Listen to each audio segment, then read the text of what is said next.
ভালো থাকার গপ্পের আসর নিয়ে আমি মামুনি আবারও চলে এসেছি। আপনাদের সকলকে জানাই ভালো থাকার গপ্পের আসরে সাদর আমন্ত্রণ। আজ আমি আপনাদের পাঠ করে শোনাব সুচিত্রা ভট্টাচার্যের অতি তুচ্ছ। সিগারেট ধরানোর সময় কখনোই হাতের কাছে দেশলাই খুঁজে পায় না উশিনর। অথচ সে যে দেশলাই কেনে না এমনও নয়, রোজই কেনে। বেশিরভাগ সময়ই সিগারেট কিনতে গেলে সঙ্গে একটা দেশলাই কেনা তার অভ্যাস। এই মাত্র রাতের খাওয়া দাওয়া সেরে শোয়ার ঘরে এসেছে উশিনর। এখন ধূমপানের সময়। অভ্যাস মতোই দেরাজের মাথা থেকে প্যাকেট খুলে সিগারেট বার করল উশিনর। অন্যমনস্ক হাত দেশলাই খুঁজছে। পলকে বিরক্তি। রাখি পাপায়ে দুধ গরম করতে রান্নাঘরে ঢুকেছে। নির্ঘাত রাখি সরিয়েছে দেশলাই। ঠোঁট থেকে সিগারেট নামিয়ে ঈষৎ তেতো মুখটা একবার আয়নায় দেখে নিল উশিনর। সঙ্গে সঙ্গে গলাও চড়িয়েছে।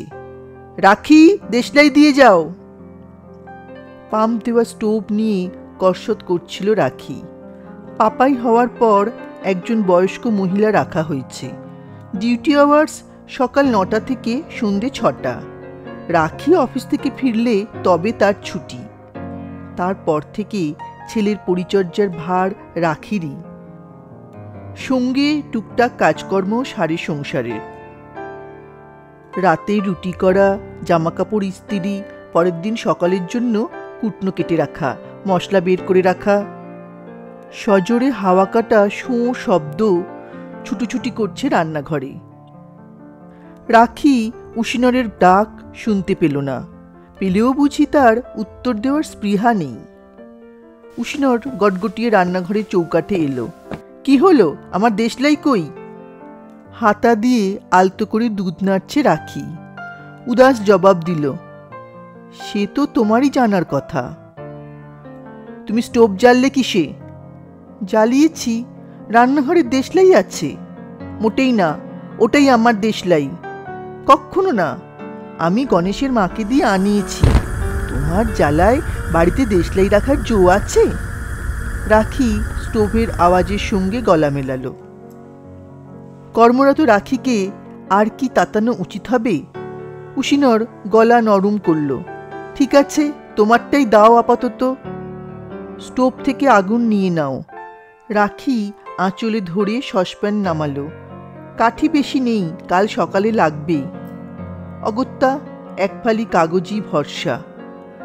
মুখে আগুন নিয়ে উশিনর ফিরল ঘরে।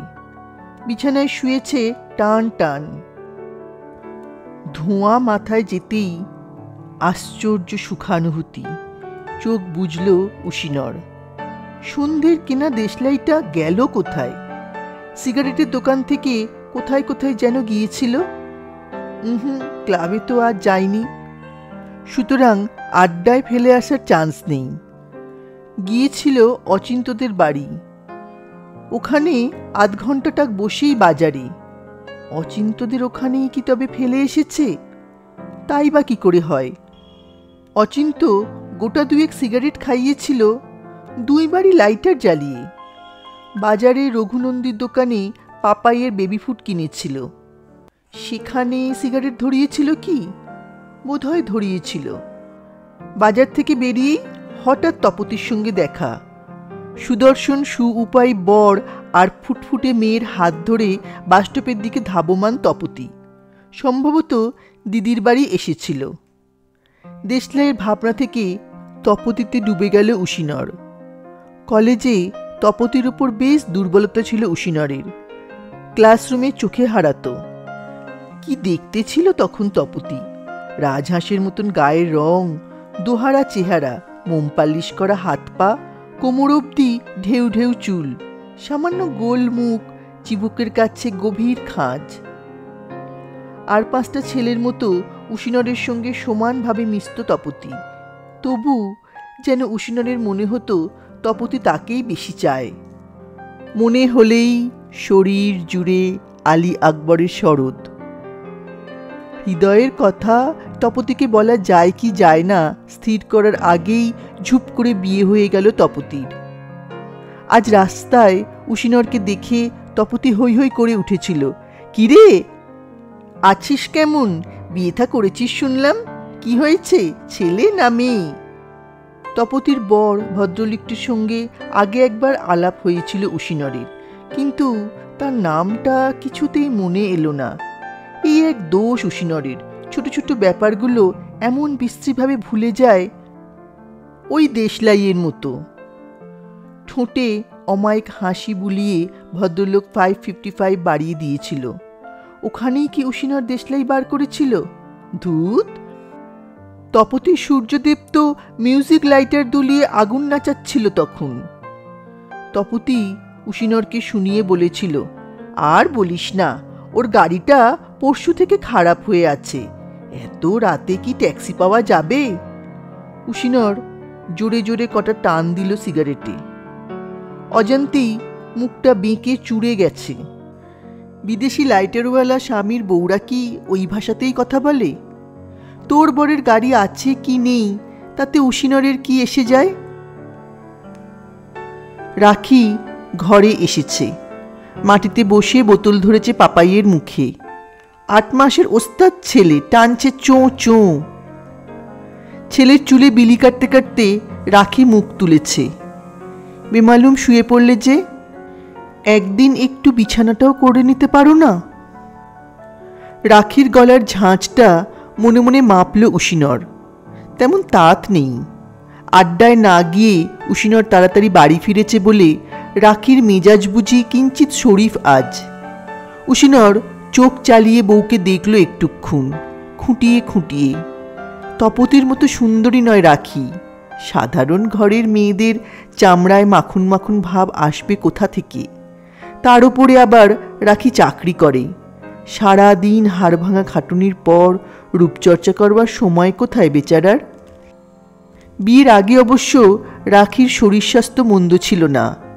পাপাইটা হওয়ার পরে বড্ড রোগা হয়ে গেল।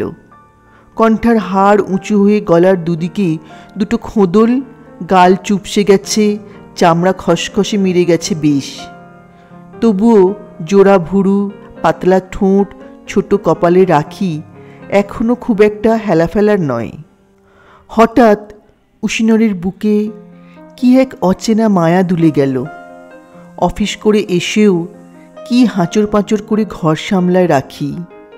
গণেশের মা থাকলেও নিজের হাতে রান্না করা চাই, ঘরদোর ঝাড়াও। ছেলে হওয়ার পর থেকে বেচারা তো একদম হিমশিম দশা। উশিনর কি তাকে একটুও ঘরের কাজে সাহায্য করতে পারে না? সিগারেট নিভিয়ে উশিনর উঠল। হঠাৎই ভালো ছেলের মতো বিছানা ঝাড়তে শুরু করে দিয়েছে। সত্যি সত্যি যদি এখন থেকে রাখিকে সংসারের কাজে সাহায্য করে কেমন হয়? টুকিটাকি সই পেরে উঠবে কি? মেয়েলি কাজে হাত লাগানো কি তার মতো পুরুষের কর্ম? রাখি চাপড়ে চাপড়ে পাপাইকে ঘুম পাড়াচ্ছে। চোখ উশিনরের দিকে। হঠাৎ চেঁচিয়ে উঠল, ওমা, ওই তো তোমার দেশলাই। কই?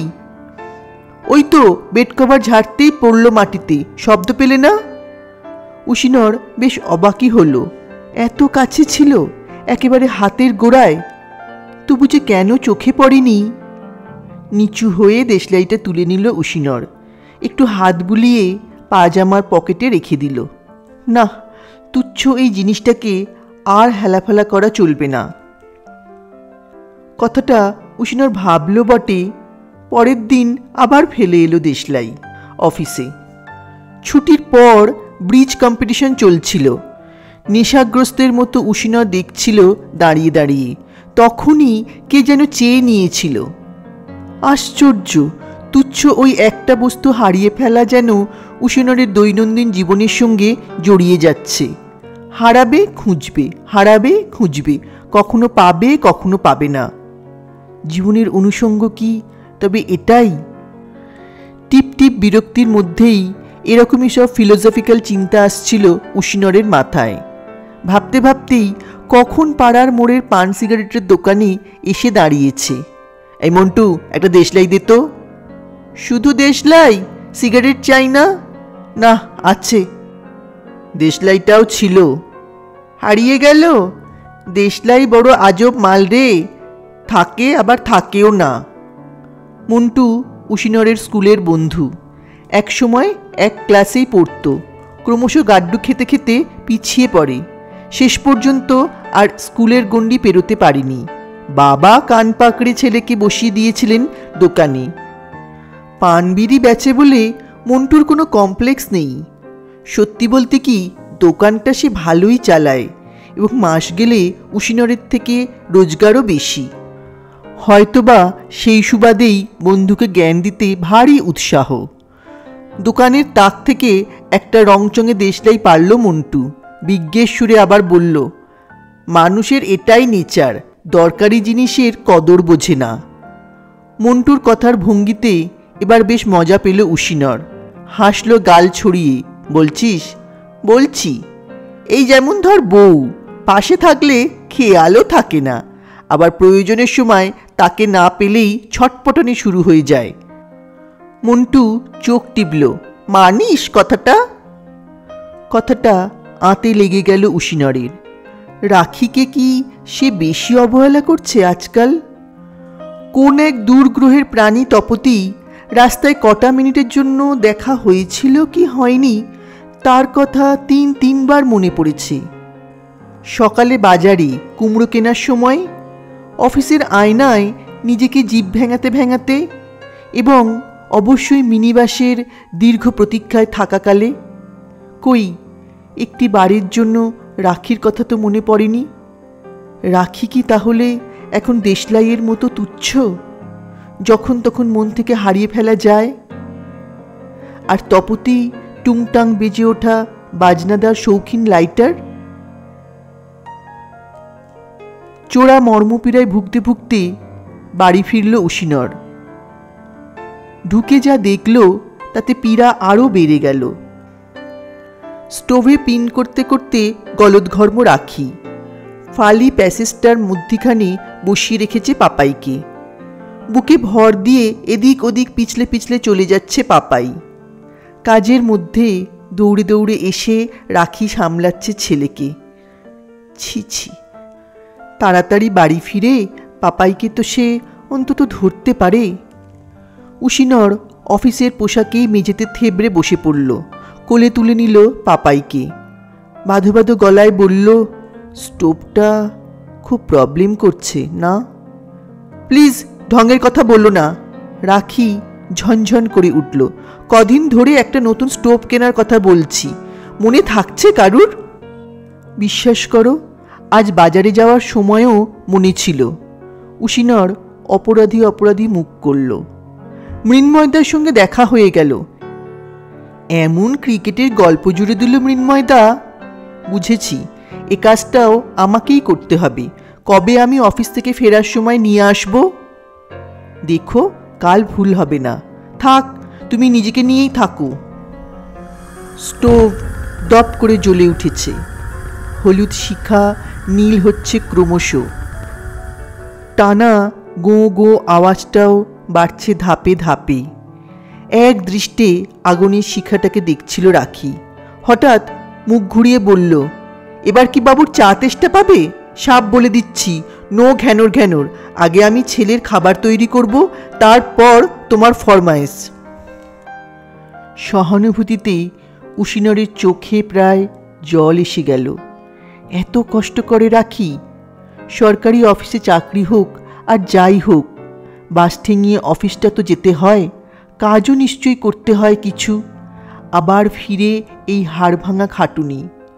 কদিন ধরে উলের গোলা নিয়ে যাচ্ছে, তত্তর করে এগোচ্ছে পাপাইয়ের সোয়েটার। সেও তো কাজ।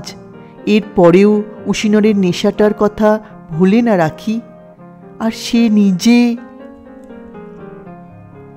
মিনমিন স্বরে উশিনর বলে উঠল, আজ থেকে আমি নিজেকে বদলে ফেলব রাখি। রাখির চোখ ছুঁচের মতো সরু হয়ে গেল। কীরকম? তোমার সব কাজে আমি হাত লাগাবো। ঘর ঝাড়া, ইস্ত্রি করা, রুটি বানানো, পাপায়ের দুধ গরম। তুমি? রাখির ঠোঁটের কোণে বাঁকা হাসি। চাকি বেলনা কি করে ধরতে হয় জানো? শিখব, তুমি শেখাবে। প্রথমে আটা মাখা, তারপর রুটি বেলা, তারপর চাটুতে ফেলে সেঁকা। খুব কঠিন কাজ কি বলো তো? আজ থেকেই শুরু করতে পারি। থাক, তোমাকে আর আটা মাখতে হবে না। অনেকক্ষণ অভুক্ত আছি। রাতের খাওয়াটা আমার মাটি করে কাজ নেই। কথার ফাঁকে ফাঁকে হাত চলছে রাখির। পাপাইয়ের ভেজিটেবল প্রেসারে বসে গেল। টিন থেকে বার করেছে আটা। মেপে মেপে 2 কাপ জল ভরল কেটলিতে। ট্যাচ্চা চোখে তাকালো উশিনরের দিকে। চাইলে একটা কাজ অবশ্য তুমি করতে পারো। উশিনর উদ্গ্রীব স্বরে জিজ্ঞাসা করল, কি? গণেশের মা বালিশের ওয়ার কেচে মেলে দিয়ে গেছে। বারান্দা থেকে তুলে এনে ঝটফট গিয়ে পরিয়ে ফেলো তো। দারুণ প্রাণিত বোধ করল উশিনর। পাপাইকে রাখির জিম্মায় দিয়েই বড় বড় পা ফেলে ওয়ার নিয়ে সোজা শোয়ার ঘরে। শুরু হয়েছে কর্মবিলাস। 2 মিনিটেই টের পেল কাজটার মধ্যে একটা গোপন রহস্য রয়েছে। না হলে কোনো ওয়ারই কোনো বালিশে খাপ খায় না কেন? হয় ল্যাত ল্যাত করে ঝোলে, নয়তো বালিশে গলানো যায় না। গণেশের মা অন্য কোনো বাড়ির ওয়ার কেচে দিয়ে যায়নি তো? রাখি দরজায় দাঁড়িয়ে মিটমিট হাসছে। মুরুদ বোঝা গেছে মশাইয়ের, ওঠো। উশিনর অপ্রতিভ মুখে বলল, হয়ে যাবে, একটু সময় লাগবে, প্রথম প্রথম তো। তুমি নতুন, তা বলে ওয়ারগুলো তো নতুন নয়, ছিঁড়ে যাবে যে। রাখি রহস্যময় কাপড়ের খোলগুলোকে ছিনিয়ে নিল, পটাপট পরিয়ে ফেলছে। তুমি বরং একটা কাজ করো দেখি, প্রেসার কুকারটা নামিয়ে চায়ের জলটা চড়িয়ে দাও গিয়ে। এই বা মন্দ কি, এও তো সাহায্য করা। উশিনর দ্রুত রান্নাঘরে এলো। জল চড়িয়ে বেরিয়ে আসতে গিয়ে দাঁড়ালো একটু। পাপাইয়ের স্টুটা যদি সেই বানিয়ে ফেলে আজ, কেমন হয়? কি কি দিতে হয় দেখেছে তো? নয় কম করেই দেবে। পাপাই তো সত্যি সত্যি স্বাদ বুঝতে পারবে না। বড় হয়েও নিশ্চয়ই মনেও থাকবে না বাবা একদিন একটা কুৎসিত স্টু খাইয়েছিল। উদ্যমী পুরুষের চিন্তায় আর কর্মে ফারাক থাকে না, কিন্তু এক্ষেত্রে কিঞ্চিত সমস্যা দেখা গেল। কুকারের ওপরের ওয়েটটা খুলতেই তীব্র শব্দসহ ধেয়ে এলো বিট গাজরের বাষ্প। সোজা ছুটে যাচ্ছে সিলিংয়ের দিকে। তবে ভাগ্য সুপ্রসন্ন, অদ্দূর পৌঁছল না। ব্রিগেডের ফোয়ারার মতো নেচে নেচে থেমে গেল। উঁকি মেরে একবার দেখে নিল উশিনর, রাখি কিছু জানতে পারেনি তো। স্বস্তির নিঃশ্বাস ফেলে কুকারের ঢাকনা খোলার চেষ্টা করল উশিনর। এ কি রে বাবা, খোলে না কেন? যেভাবেই ঘোরাক, যেভাবেই কসরত করুক, কোথাও না কোথাও ঠিক আটকে যাচ্ছে। রাখি খোলে কি করে? লাগাই বা কি কায়দায়? চায়ের জল ফুটে গেছে। কুকার ছেড়ে কেটলিতে খপাত করে 1 মুঠো চা পাতা ফেলে দিল উশিনর।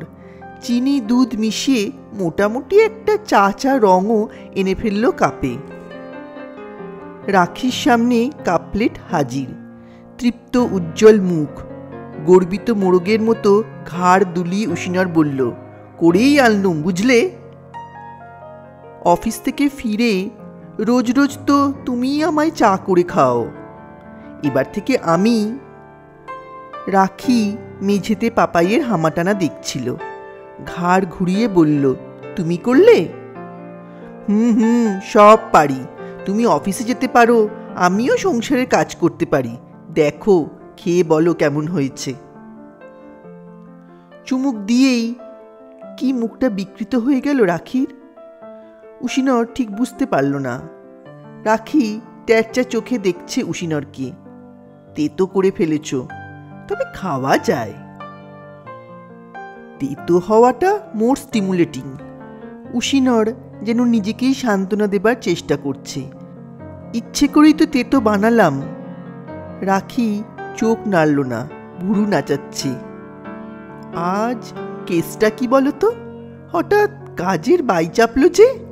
বলে বলেও তো কখনো তোমাকে দিয়ে কুটোটি নাড়ানো যায় না। পকেটে হাত দিয়ে দেশলাইটাকে একটু অনুভব করে নিল উশিনর। বললাম তো, আজ থেকে নিজেকে বদলাচ্ছি, দেখো। আর কখনো হারাবে না। কি হারাবে না বলতে গিয়েও সামনে নিল উশিনর। হেসে উত্তরটা এড়িয়ে গেল। মনে মনে স্পষ্টই বুঝতে পেরেছিল, মুখে যাই বলুক রাখি আজ খুশি হয়েছে। এইটুকুই তো চেয়েছিল সে, এইটুকু করলেই এত শান্তি। রাতে খাওয়ার সময় অফিসের গল্প শোনাচ্ছিল রাখি। রোজই শোনায়। উশিনরের সে সময় হাই ওঠে। আজ সে একাগ্রমনা। হাসার সময় একটু বেশিই হাসল। কৌতূহল তো দেখালোই, কখনো ভীষণ সিরিয়াস মুখ করে মতামত জানিয়ে ফেলল। এও তো কাজ, রাখিকে আনন্দ দেওয়া। আমি দুধে মিশে গেলে আঁটি গড়াগড়ি যায়। পাপাই ঠিক, আঁটি না হলেও বাধা তো বটেই। রোজ সে স্বামী স্ত্রীর মধ্যিখানে বাফার স্টেটের মতো শুয়ে থাকে। আজ তার স্থান হলো খাটের ওপাশে, ছোট্ট কট্টায়। নিভাজ শয্যায় এলিয়ে পড়ার আগে সে সিগারেটটা খেয়ে যত্ন করে বালিশের নিচে রংচঙে দেশলাইটা রাখল উশিনর। তারপর বিছানায় নীল জ্যোৎস্না এলো, মধু বাতাস এলো, ফুলের সুবাস এলো, নাম না জানা পাখিও ডাকলো কত। দেশলাইটাও বাজনা হয়ে বাজছিল তখন, মিউজিক্যাল লাইটারের মতো। পরদিন পরিপূর্ণ সুখী মানুষ হয়ে অফিস গেল উশিনর। অফিস থেকে বেরোনোর সময়ও দেশলাইটা পকেটেই ছিল। বাড়ি ফিরবো করেও যখন তাসের আড্ডায় চলে গেল তখনও আছে। তারপরই দেশলাইটা হারিয়ে গেল। উশিনর যে এখন কি করে। অসংখ্য ধন্যবাদ বন্ধুরা সম্পূর্ণ গল্পটি শোনার জন্য। আপনারা কোন লেখকের কোন গল্প শুনতে চান প্লিজ আমাকে কমেন্ট করে জানাবেন। আমি অবশ্যই আপনাদের আবদার রাখার চেষ্টা করব। আপনাদের আমার গল্প পাঠ কেমন লাগছে প্লিজ কমেন্ট করে জানাবেন। খুব শিগগিরই আরেকটি নতুন গল্প নিয়ে ফিরে আসছি। ততক্ষণ আপনারা সবাই ভালো থাকুন, সুস্থ থাকুন, আনন্দে থাকুন। ঈশ্বরের কাছে এই প্রার্থনাই জানাই। ধন্যবাদ, নমস্কার।